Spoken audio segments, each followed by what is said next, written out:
predators are some of the most disgusting and terrifying criminals out there. But what happens when they finally get caught in the act and face the punishment they deserve? Can you show me that he's only 17? I can put you in handcuffs and throw you in the back of a car. Here are 4 spine-chilling reactions from sinister predators realizing they've been caught, starting with the most shocking of all. In March of 2017, a father contacted the Moore Police Department about his 17-year-old son. He revealed that his son had checked into the Super 8 motel and he was worried about him, so the police went to check on him. He's either here for narcotics or prostitution for narcotics. Your kids prostituting himself out? That's strong. Let's go open up the door so we can talk to you. What? What? Yeah, because you have a juvenile in your hotel room. Okay, open the door and we'll talk to you real quick and we'll be done. Come out. I'm right here. Hey, Come out before you get me worried. Show me your hands. Okay. Take a seat on the... What's going on? What's going on with you, man?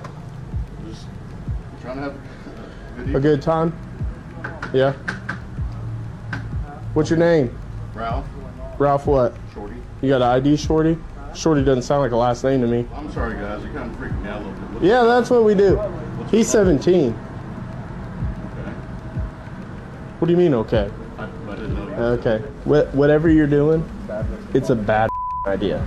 If he was a couple years younger, you'd be going to prison. At that time, the officer had no idea he was dealing with 35-year-old Senator Ralph Shorty, a Republican from the Oklahoma Senate. What puzzled everyone was trying to understand why Shorty was with a teenager inside a motel in the middle of the night. And a few days later, they were both brought in and questioned separately. What followed in the interrogation was extremely disturbing. There's a pretty lengthy conversation on his tablet that he says is with the guy that is you, is it online, or the kick ID is Jamie Tilley. He calls me Jamie, and I'm not sure why. Okay. He says, I need money for spring break. Jamie Tilley says, I don't really have any legitimate things I need help with right now. Would you be interested in stuff? He says, yes. He's telling me that when he first met you through Craigslist, that he had posted an ad in Casual Encounters, and that he had a lot of responses for it, but that you said that you wanted him to mess around with your wife while you watched, and then said that it never happened because she was pregnant. So here's the deal, Ralph. You and I both know what the truth is, and the truth is not what you're telling us. It's not me. It's not you. Okay. We communicated by phone. There was no intention that night.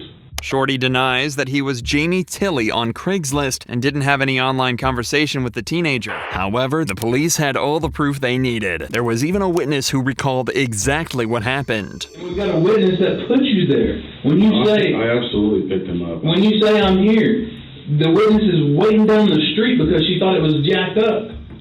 She thought it was jacked up that he wouldn't tell her where he was going or anything like that. So she sits down the street and waits. And then she sees him go into the Super 8 hotel with you, and then she gets scared and wondering what the heck's going on, so she calls the police, or calls his dad, and then who in turn calls us. I mean, we have his device, these are just photos of it. We actually have downloaded the entire device now. So we have everything that y'all said that night, everything. I'm telling you, that's not me. That clearly is you. Ralph, that's a lie. You're lying to us right now. That's clearly you. No one else. With daughter sick, coffee shop, I'm here and you're there. That's clearly you. I don't know who else he could have been talking to. Shorty kept on denying his actions. But the FBI also found that Shorty had been doing this for 5 years. He had used fake names to send and receive child pornography and go on Craigslist to find these young men. According to Shorty, the younger, the better. The legal age of consent in the state of Oklahoma is 16. But under state law, engaging in prostitution with anyone under 18 is illegal. And even though Senator Shorty claims he didn't know the boy's real age, the police didn't believe him. We're not saying you're a bad guy. We're not saying you set out thinking that this is some 15-year-old kid you're going to go. We're not saying that. We're saying, hell, maybe you didn't know how old he was. I don't know. I think you probably did based on what he's telling me.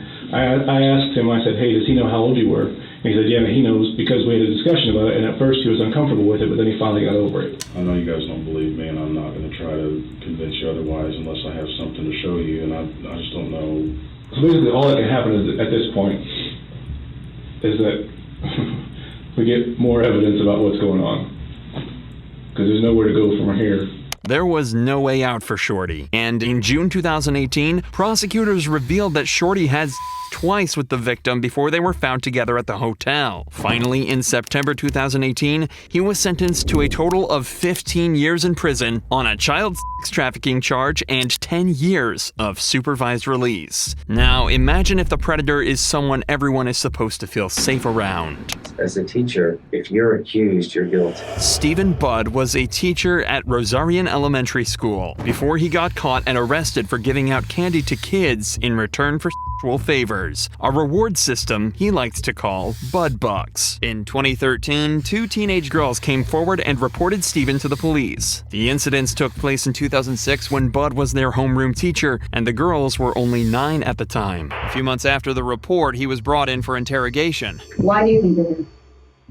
Because of all the crap I've been saying today. The girl has been calling me and accusing me of stuff. Why do you think she would accuse you of this? Anything that happened in the classroom or anything that you remember? No. This was a couple years ago, right? Yeah. How long ago was She it? was in 4th grade. I'm not sure what she is now. She's high school. Right. So obviously you know the allegation is. Have you ever had anyone bring up anything No. like this before? 18 years of teaching has never come. How about in another state? In No. Pennsylvania? No. Nowhere? No. I have no history at all. So would you be surprised if other children came forward? Yes. The same allegation? Yes. So what were the control issues today? Like what was going on with that? What do you mean the controllers? I thought you said she was trying to say something to you. Yeah, she was accusing me of doing stuff every day in 4th grade to her.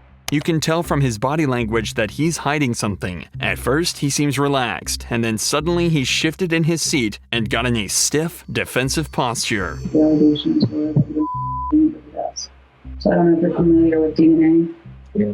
Was there any time that you were at the school that you didn't activate, that maybe you walked in or something to any type of evidence down the road that shows up? No. That stuff doesn't go away. I know it's been quite a few years. I'm just letting you know. School. Stephen maintains that posture as he denies the allegations. What Stephen accidentally confessed to next might have been enough to put him behind bars. Well, I want to understand the side of your class because I don't right now. You have breathing, you have beanbag, you said under the desk. Well, under the desk wasn't necessarily a center. It's just kids ended up there at some point. How That many was can- one of the places that they went, as well as like under the computer table, as well as, you know, up front and wherever. How many kids can fit under the desk at one time? Your desk. I don't know. It looked pretty small to me. I wouldn't say that you could fit more than 2. Yeah, I guess. I don't Do you agree? know. Yeah, I guess. So you don't recall ever taking Miss Williams' class? These girls saying this happened. And we have Miss Medina saying, yes, he took another class. How would we account for that? I don't know how you do account for that. So you're saying you don't remember that? No, I don't But- ever remember pulling anybody into agreement during French or Spanish or whatever it was. At this point, he knew he was one confession away from spending the rest of his life in prison, so he asked for his lawyer. Would you consent to a DNA standard for us to compare to any potential evidence located under the desk? Personally, I would, yes. But I also think this is like, there's no answer, and I can't piece it together either. So I'm thinking at this point, you know, I need a lawyer. I need to find out someone that can tell me and look at this for me, not nothing personal against you guys, but if a little girl came to me and said these things, I'd be heartbroken and go with her too.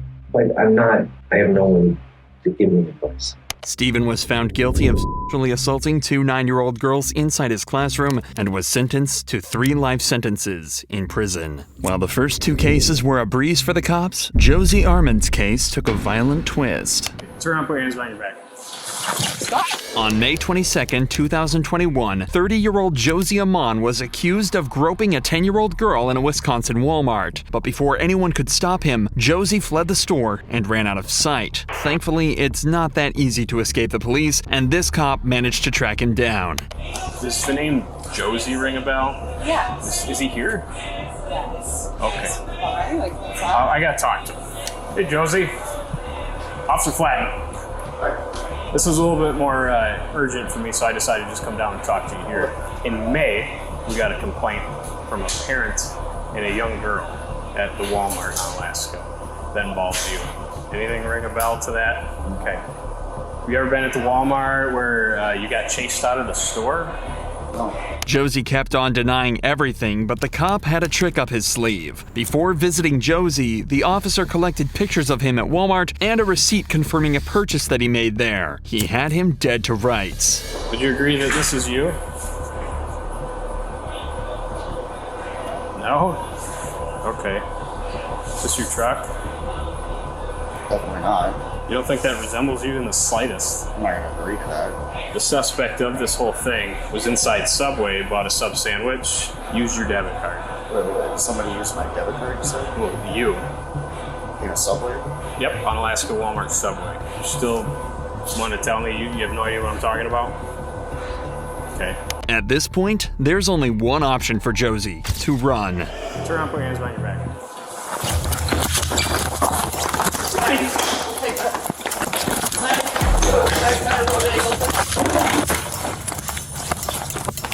Dominic, you got taser?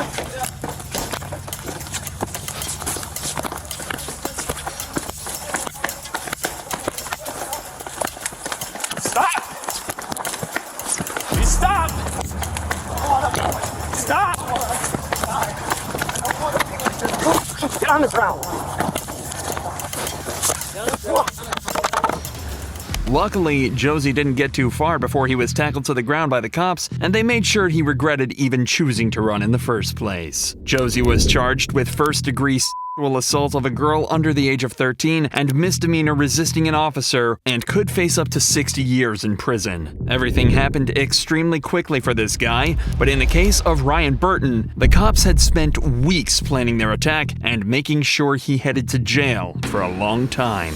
On July 6, 2021, an investigator pretended to be a 15-year-old girl on social media, and Ryan Burton took the bait. He even went as far as asking for her address in La Crosse, Wisconsin. But when he arrived, he was greeted by police officers and not the young girl he was expecting. My name's Detective Ross, and I'm with La Crosse Police Department. Can you take your hands out of your pockets for me? Yeah. What's your name, sir? Brian. Brian, okay. Any weapons with you today? No. Okay. If you just want to put your hands on top of your head, I'm just going to pat you down, make sure you got no weapons with you today. I'm here at the police department as well, sir. See our badge? Yes. Okay. Right. You like? Yeah. Put your hands behind your back. Are you okay? You never hurt, Brian? I'm good. Ryan was immediately arrested as the chat with the investigator was more than enough proof to take him in. However, they now had to learn more about Burton by searching his car. One of his diaries caught their attention. You won't believe what was written inside. Both therapists mentioned that I had nonverbal cues that I was uncomfortable when talking about what happened. After some reflection, I think this is because I've always felt like I'm a good person, I'm kind, but this has turned me into a and that makes me very uncomfortable. Wow. Why don't we just take that whole thing? Okay. At this point, Ryan's fate was sealed. They had the conversations and the diary as proof, and the only thing that was left was to interrogate him. So Ryan, obviously you're here, you were taken into custody for a reason. I've got an open investigation. I investigate crimes against kids. Okay, you still have no idea why you're here? As long as you understand your rights, Ryan, I need your signature here. And if you want to talk to me and talk to me about why you're here, signature here. Okay.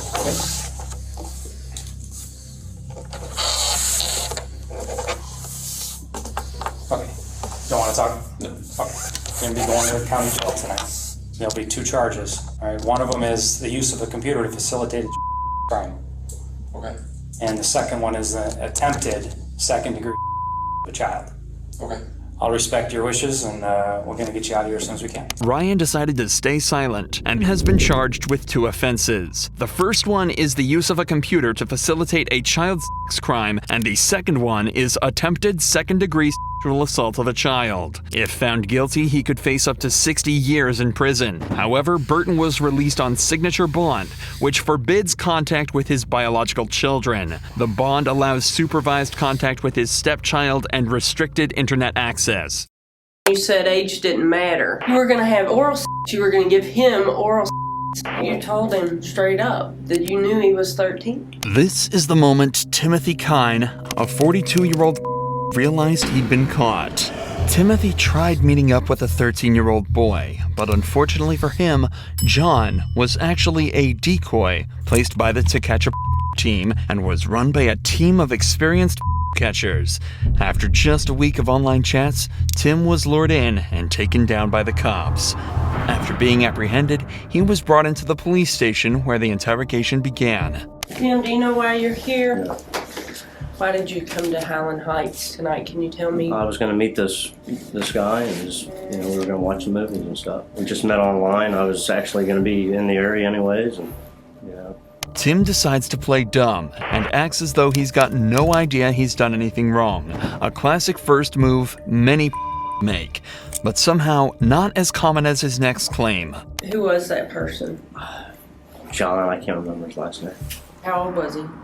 18, I think. I really don't know. 18. Okay. How'd you meet him? Online.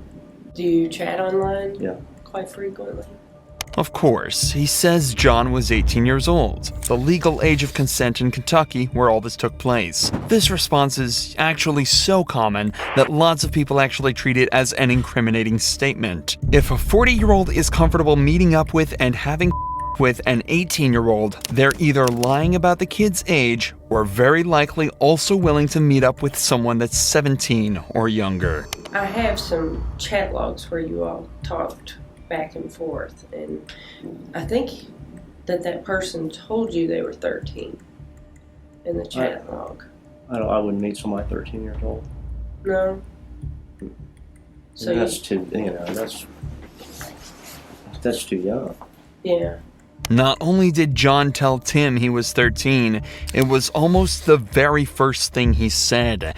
And while Tim acknowledges here that 13 is too young, his messages contradict that as well, with him explicitly stating that he really doesn't care about the age. It's the guy that he's interested in.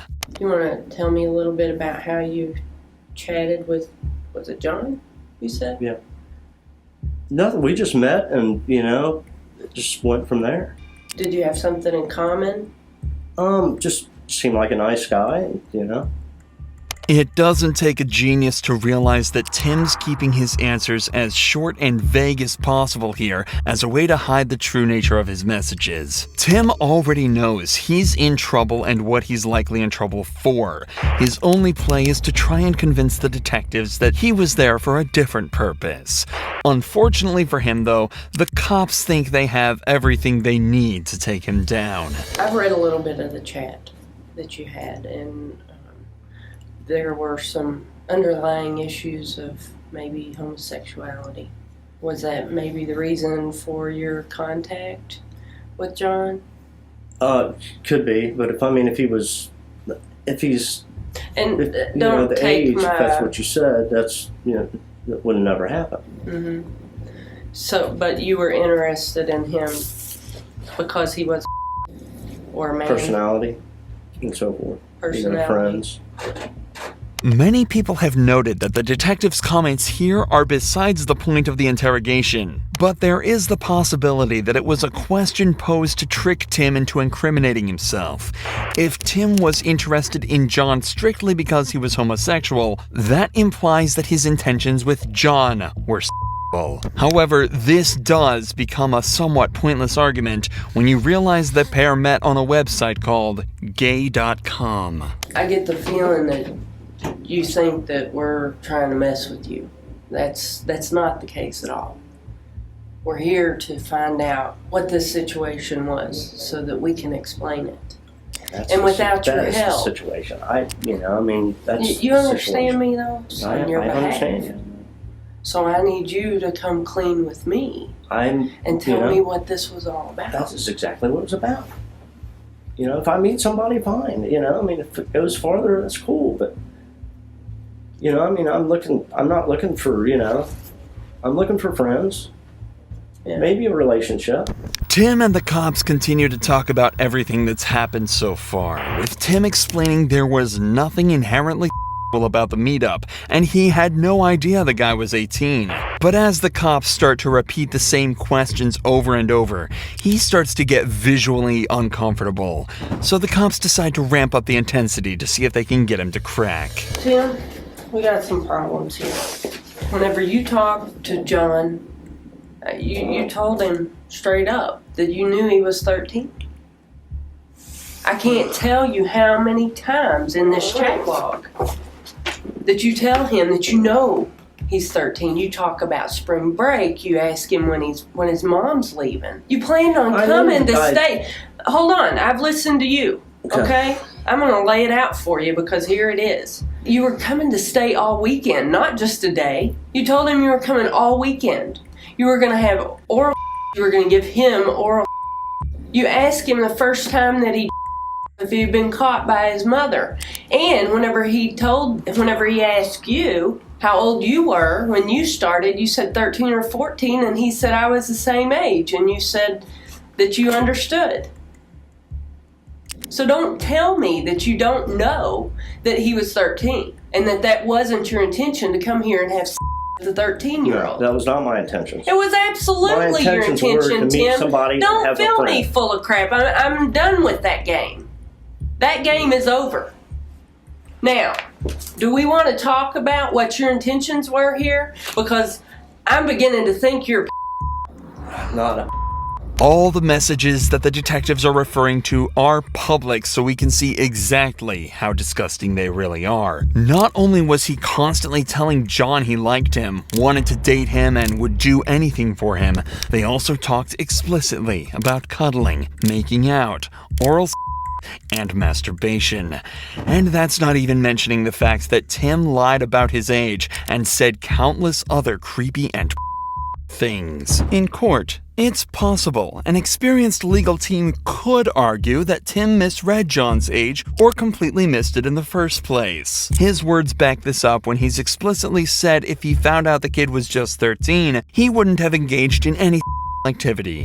However, many of his other messages carry the implication that he was fully aware that John was underage, and that it was even his primary focus. If I would have found out, if I would have known, then I knew and then I just didn't realize it. Because when I looked on the website, it had a date, like 1974, something like that. So that's the connection that I thought. Okay. You've already told me that everybody lies online. Why would you think that that's correct? Until you meet somebody and go... Until you chatted with him and he told you he was 13 years old. I made a mistake. And you said that was great. That was fine. You did not have a problem with the age difference. Yes. You talked to him about high school. You talked to him about girls at school and the boys... if there are any gay boys at his school, at his high school. Yeah, we talked about a lot of things. In the past few minutes, Tim's stance has changed from a relaxed, open stance to a rigid, upright one. He's also crossed his arms in front of him and has his shoulders lifted, both telltale signs that somebody is feeling very uncomfortable. Tim also decides to take off his jacket, likely meaning he's very uncomfortable, and feels a subconscious need to reset the entire interaction. Lastly, his legs are crossed, and his feet are crossed and constantly moving around, implying a huge amount of anxiety, and a subconscious need to exit the interaction entirely. After almost an hour of interrogation, the police decide that they're not making any progress right now and decide to step out temporarily. This gives them a chance to drop their next move whilst also leaving the suspect alone, letting them stew and become more anxious about their current situation. After an hour of waiting, the detectives finally return. But you told me you already realized that this was a child. Tim... I would not have had with a child. I'm sorry. Tim, you talked to him about the Easter bunny, an Easter basket. God, I got an Easter basket. You asked him if he still believed in the Easter bunny. Don't tell me you thought he was 18 years old. I did not ask somebody if they... You absolutely asked him. No. Do you still believe in Easter Bunny? Oh, yeah. No. Oh, yeah. And it's in black and white. Now come off of it. Any judge is going to see that. Any jury is going to see that, and they're going to say, this guy is absolutely a Well, he then I needs guess to it's be going to have to go that locked far. away. You know, it's going to have to go that far then. So is this the profile you saw for John? Yeah. And can you show me where on here you thought that he was 18? I can't. Because it's not there and it never was. Here it says he's 73. Yeah, but then on his Yeah. Yahoo, See, it says he's 13. never looked at Which you also went there. location. See, Tim? You See, what that's this? where. No, you see what I mean, this looks like? Yeah, I see what it looks like. It's terrible. It's absolutely terrible. Yes, it is. See, I made a mistake. You know, because I You still didn't would make not. a mistake. You I knew. still would not have worked for somebody because they're underage. I'm looking. You know, 18 would have been fine. He didn't have But a I car. made a mistake. He didn't have a car. He didn't have a driver's license. He couldn't meet you somewhere because he was Well, 13 I didn't years put old. 2 and 2 together and that you he knew was that. 13 years old. I did not know that. I did not. I mean, I did not know that. Despite Tim still not confessing or budging even an inch, the detectives still believe they have everything they need to bring him to justice. And that's exactly what happened. Timothy Kine was charged with a felony count of interstate travel to engage in of a minor and was sentenced to 46 months in prison, as well as 20 years of supervised release, and a mark on his permanent record as a registered